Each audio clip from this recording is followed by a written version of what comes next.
your mum is pretty hands-on in all of your businesses and everything that you do. What is that like, and what is it really like to sort of split responsibilities yet not tread on toes, communicate yet not sort of get into each other's space? What's it like? Because I'm sure it's not as easy as everyone makes it sound.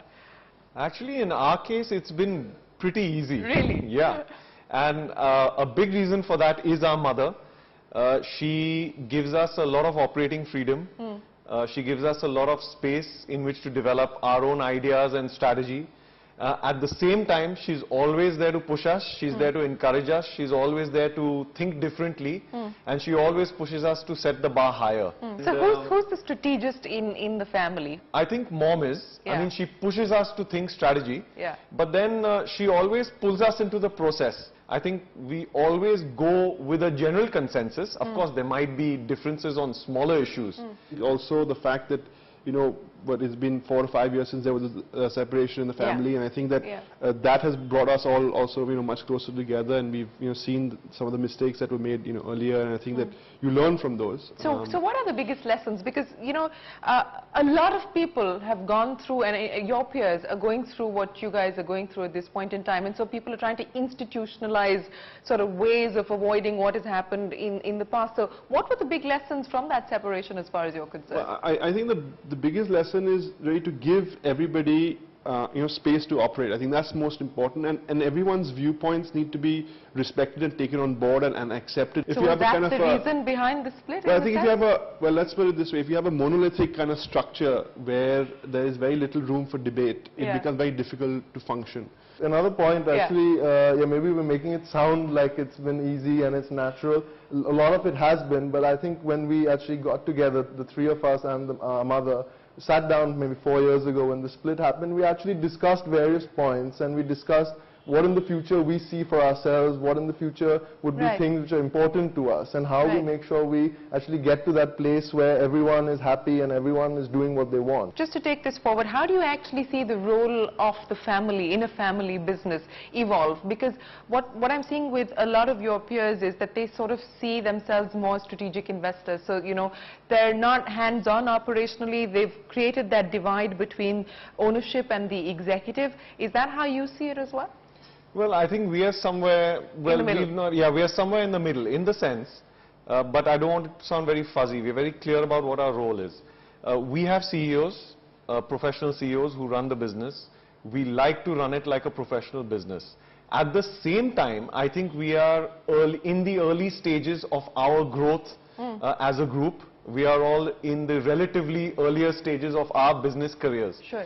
So we are certainly involved to the extent that we interact very regularly with CEOs, we interact very regularly with the operational teams, and we are really driving the business. But as you diversify, for instance, you get into newer areas which you're not ready to talk about at this point in time, how is it actually going to work then?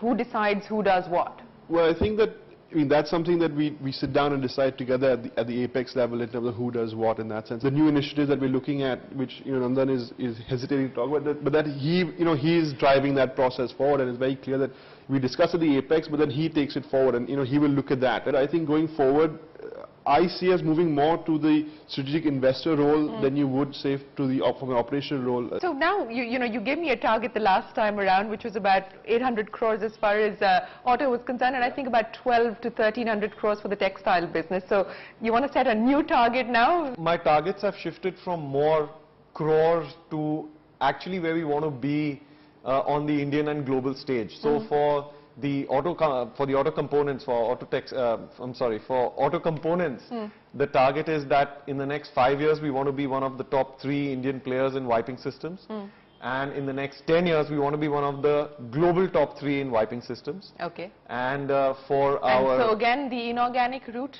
to that. Inorganic could certainly be a possibility, although I think in the next couple of years we are going to get very, very healthy and in fact exponential growth through our current setup and through organic means. Okay. Very simply, in textiles, we want to have the best quality textiles in cottons, and then looking into newer areas. We want to be the best quality in the world, and therefore as a result of that want to be the most profitable Indian textile manufacturer. So you want to continue to be a specialized player? I think right now we want to continue to be a specialized textile So you can player. command a premium on pricing? Yes. Well, all right, Rajeev. I mean, I think for us really it's more, short term. I think if you look at it, I mean, it all comes down to the crores and rupees and how much money we have and how we want to take the company forward. So the acquisition essentially is going to be in which areas at this point in time? What is going to be the focus market? Well, I think for that the focus market will continue to be, Mumbai will be our #1 market by far. Companies have struggled to get out of their home city and be successful in others. Sure. It's a long process. I mean, we are going through that process. I mean, we've got properties in Pune, we've got properties in Goa, Hyderabad, Nasik, Nagpur, and it's taking us time really to get that stuff up and running, and that's one of the challenges for us. Okay. I think I'm very excited for, and we all are very excited for Peninsula, because I feel that now we are on the cusp of going to the next level.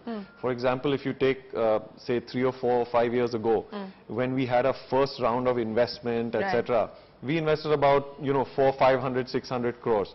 Now we are going 4 times that amount. So I really think the company is on the cusp of really going to the next level, from being a mid-sized player to being one of the larger players in India. Okay, Nandan.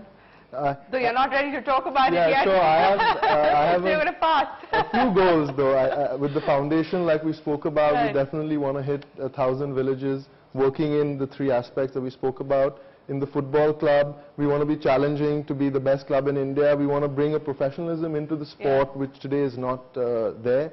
And in the new business, obviously, we want to get into another business and take it to a scale in the next couple of years as well. All right, we wish you the very best of luck with your plans. Thank you very much for speaking to us, and of course, hopefully, when you're ready to break your silence, we'll sort of get back to you. But many thanks indeed.